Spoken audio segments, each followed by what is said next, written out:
Teacher, yes. Quick,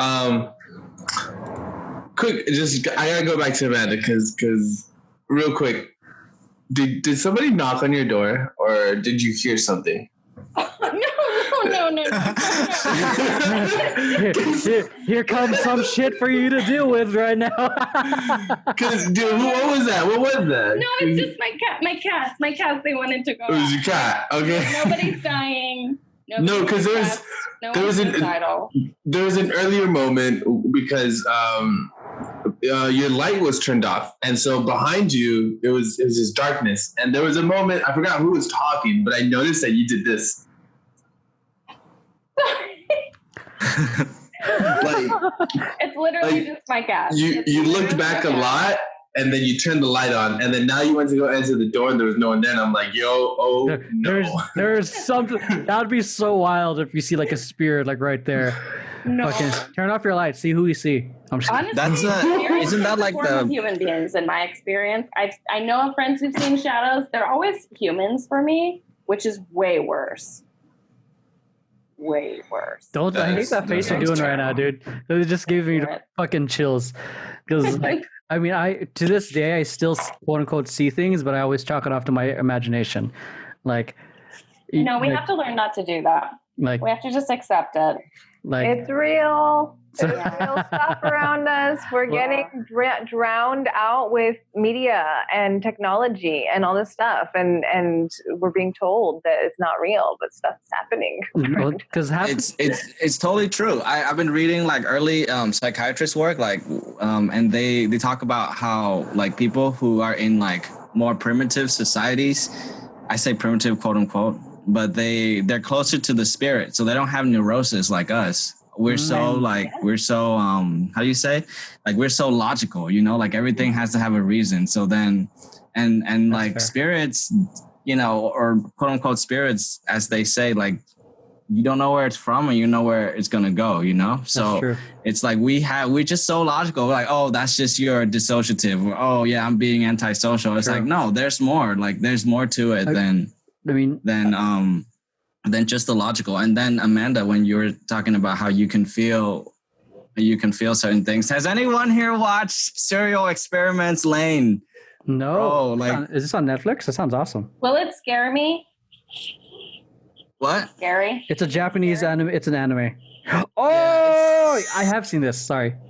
Yeah, it's like, it's really weird, but it talks about how, well, one of the things it talks about how like humans, the existential question of does our spirit come first or does it our body? So does it like our body has the spirit and then like if we don't have the body, we have the spirit, or do we have the spirit and we don't need our bodies and the body's just kind of like a vessel, you know? Yeah. And it's like one of those like weird anime, whatever, but it's really interesting. I've been thinking about that because people can definitely feel things, and then people are like way connected with cell phones and stuff. Like, I know this is like very weird, but like one of the original founders of modern Satanism, Aleister Crowley, he was a hardcore atheist, and he talked about yoga. And yoga traditionally means union with God, right? Like it's like a spiritual practice embedded inside of physical practice, right? Mm-hmm. So Farrah, just correct me if I'm wrong. No, that's right. Yeah. It's like, yeah, but he denies all of that because he's an atheist, right? So, but one of the things he says, and he has like this like very extensive lecture on yoga where he goes deep into like the physical practice, but denying like the spiritual connection. But like, it's interesting because one of the things he says is like, don't do yoga with a transmitter in the room, like a radio or a phone or something. And I'm like, why? Like, if you're such like a hardcore logician and you know, you don't believe in the spirit world or whatever, why would you say like very specific things like that? And I don't know. And it's just like weird to me that everyone's on this, right? Or watching TV. So if everyone's, back in the day, people used to gather like what in masses, like 200, 300, and we would pray, right? Or we would send our intentions. We would unite to send our intention, right? Our mental or spiritual intention towards the universe. Mm-hmm. We don't have that. We have protest and we have this. Like everyone is like a zombie on this. And like myself too, like like millions of people tune in, all their attention's on the TV, right? So all of their intention is on this like program. So what does it do to us psychologically and spiritually? And I've been thinking about that a lot.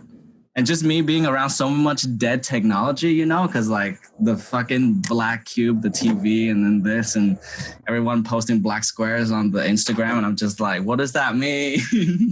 What does that mean? But anyways, yeah, getting off track. No, I mean, we've gotten so far away from nature, and that's the balance of masculine, feminine, like the masculine energy of going into logic and reason and authoritarianism and putting things into boxes and categories. It's gotten so far away from the feminine, the nature, the earth, the connection to spirit and all this stuff that we're having problems now. People have physical health problems because they're not eating the right herbs. They're not connected to the earth and the nature, and people are having mental problems because they're, you know, stuck in technology and they're stuck in disconnection and isolation and all this stuff. So it's like that separation between the masculine logic and the feminine earth and spirit stuff is pretty severe now. So people are really feeling it now. People are so far into technology and logic that we're missing stuff, you know, that we need. Yeah. I mean, I was missing, because now I'm obsessed with that girl, Lauren, who I didn't think I liked very much. I was putting up all kinds of logical boundaries. I was like, I don't like that she did this that one time. And I like hated her. And then now that I'm like forced by powers, whatever, beyond my understanding, to actually connect with another human being, I'm like, oh, fuck, she's so cool. You know, but sometimes it's like, since all this bullshit, like our phones and everything is telling us what we're supposed to think about other people and how we're supposed to feel about other people, we like have to shut that shit down and just like focus on like what do we actually feel. Like when Emery, what you were talking about, your experience, that really resonated with me, because you're talking about, you were looking at this fucking thing in that church or whatever when you were in high school, and it's like you were fucking knowing that was happening, but you're like, that's not happening. Yeah. But you knew that shit was happening. You're like, that's not happening. It was an internal struggle.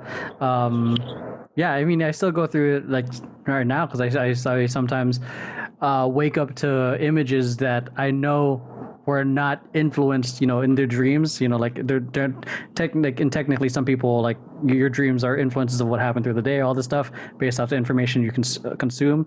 But like I would wake up to images, to things I definitely did not consume throughout that day, faces I don't recognize.